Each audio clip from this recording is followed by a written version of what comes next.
اقرأوا القرآن فإنه يأتي يوم القيامة شفيعا لأصحابه. بسم الله الرحمن الرحيم. Assalamualaikum warahmatullahi wabarakatuh. Alhamdulillahirabbil alamin. Wassalatu wassalamu ala asyrafil anbiya'i wal mursalin wa ala alihi wa sahbihi ajma'in. Asyhadu an la ilaha illallah wahdahu la syarika lah wa asyhadu anna Muhammadan abduhu wa rasuluh. Allahumma salli wa sallim wa barik ala Muhammadin wa ala alihi wa sahbihi ajma'in, amma ba'd. Hadirin jamaah yang saya hormati dan yang dimuliakan Allah Subhanahu wa taala. Rasulullah sallallahu alaihi wasallam itu bersabda dalam salah satu hadisnya, farada Rasulullah sallallahu alaihi wasallam zakatul fitri. Rasulullah sallallahu alaihi wasallam mewajibkan zakat fitri, zakat fitrah. Tuhratun lisaimi minal lagwi warrafasi, untuk mensucikan dari orang yang berpuasa itu dari perkataan yang tidak berguna dan kata-kata yang keji. Wa tu'matan lil masakin, dan untuk memberi makan kepada orang-orang miskin. Man adaha qabla sholati fa hiya zakatan maqbulah. Barang siapa yang menunaikannya, yang mengeluarkannya zakat itu sebelum pelaksanaan sholat Idul Fitri, maqbulah, maka zakatnya itu akan diterima.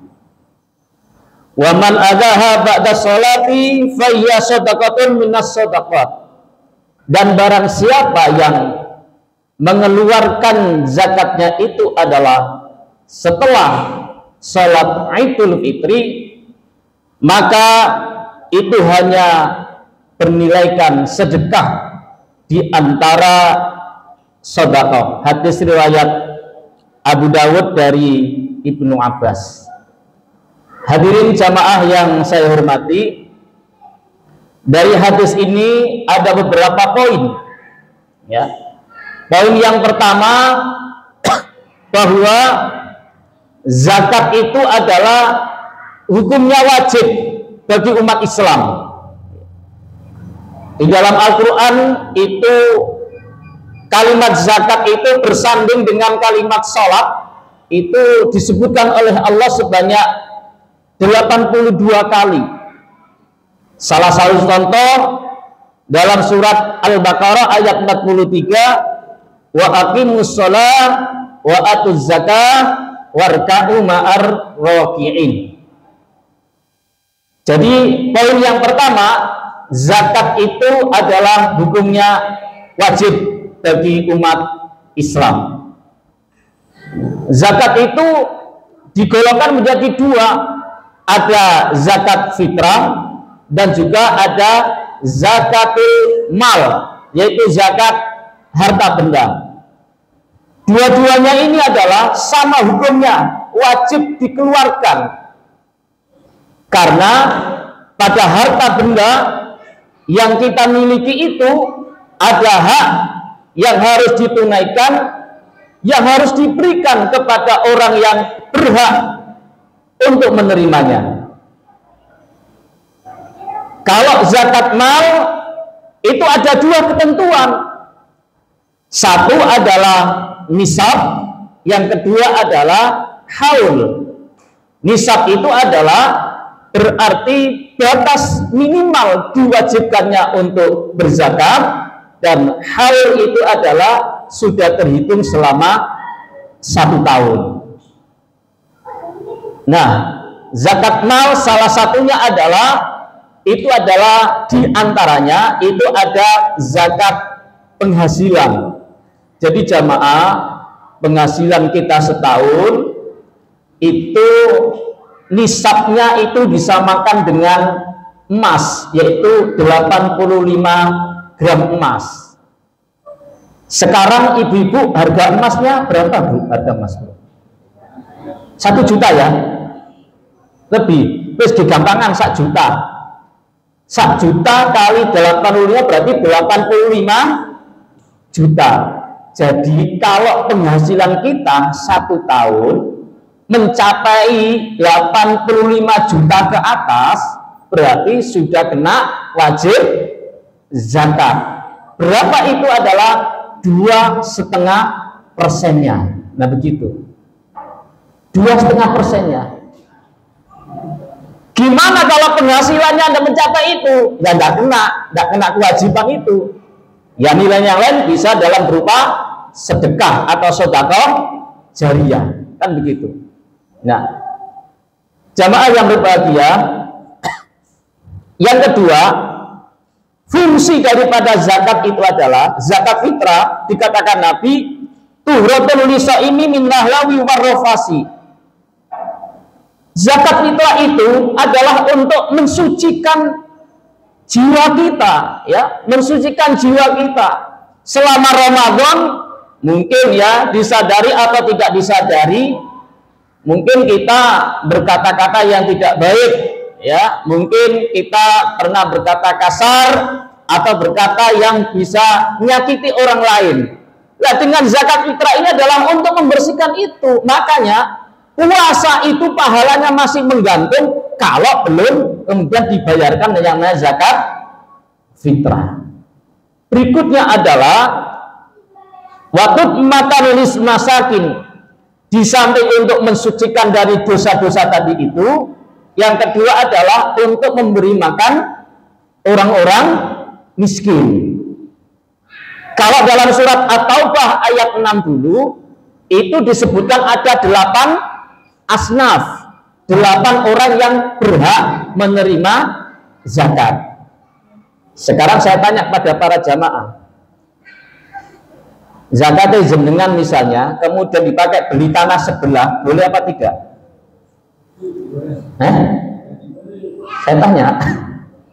Saya tanya, zakatnya jenengan dikumpul loh cici di pembebasan tanah sebelah di masjid, maksud saya perluasan masjid, boleh apa tidak?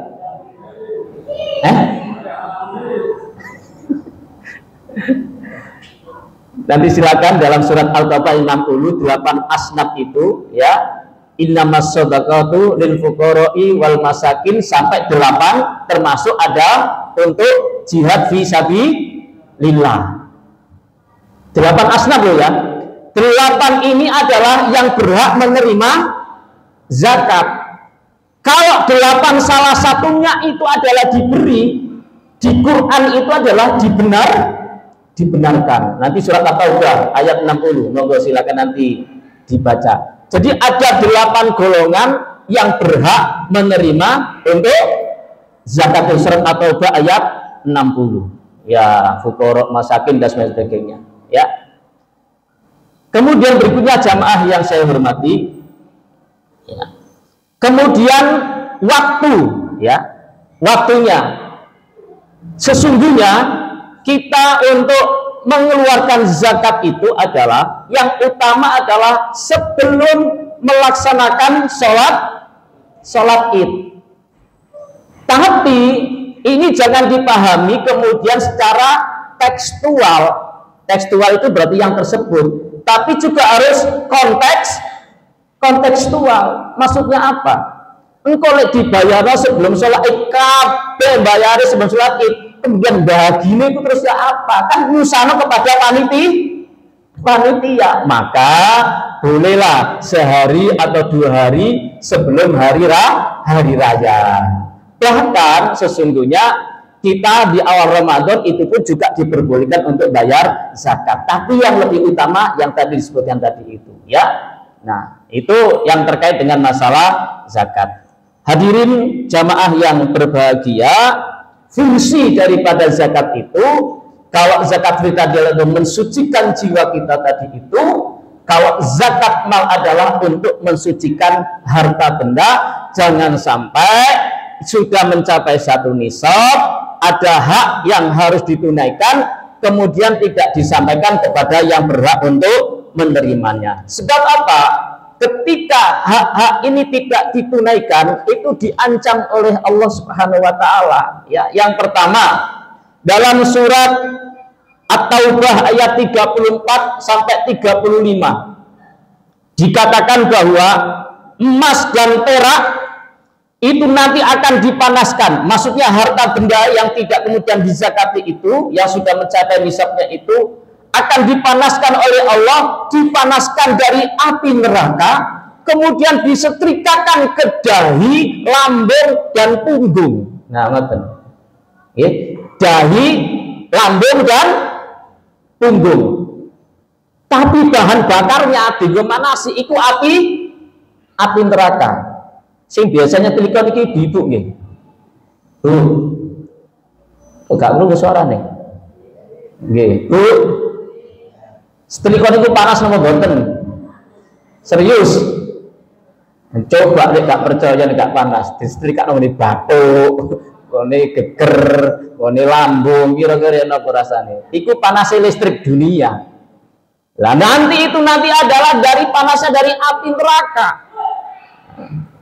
Kemudian yang kedua, yang tidak dizakati ketika harta benda itu nanti besok dari kiamat, dalam surat Ali Imran ayat 180 itu nanti akan dikalungkan di lehernya orang-orang yang tidak mau berzakat itu.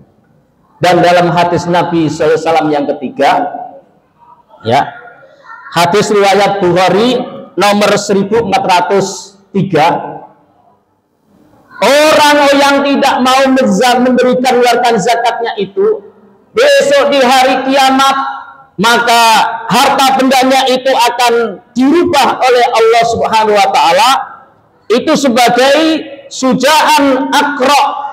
Sujaan akra itu adalah ular akra. Itu ular akra itu digambarkan dalam hadis Nabi adalah kepalanya itu botak lontos karena saking banyaknya racun yang ada di kepalanya. Kemudian hari yang berbahagia di mana ular akra ini nanti ya akan menggigit tangan dengan kedua mulutnya itu yang busanya luar biasa, kemudian ularnya akan bicara, iki loh aku biyen harta bendamu yang kamu tidak mau memberikan zakatnya. Adalah hadis riwayat Bukhari. Maka hendaknya kita berhati-hati sekali terhadap masalah persoalan harta benda. Jadi harta yang kita miliki itu tidak hanya dipakai untuk sandang, papan dan pangan, tapi juga ada harus hak yang harus dikeluarkan kepada orang-orang yang berhak untuk menerimanya. Mudah-mudahan hadirin jamaah yang berbahagia, amalan-amalan ibadah Ramadan yang sudah kita lakukan, kemudian nanti dengan zakat fitrah itu bisa menghapuskan dosa-dosa kita di hadapan Allah Subhanahu wa taala, ya. Jiwa-jiwa kita kembali bersih, harta-harta kita kembali barokah. Insya Allah janji Allah Subhanahu wa taala akan dilipat gandakan pahalanya, akan dilipat gandakan balasan dari Allah dari apa yang sudah kita keluarkan. Mohon maaf. Assalamualaikum warahmatullahi wabarakatuh. Kita lanjutkan dengan salat tarawih.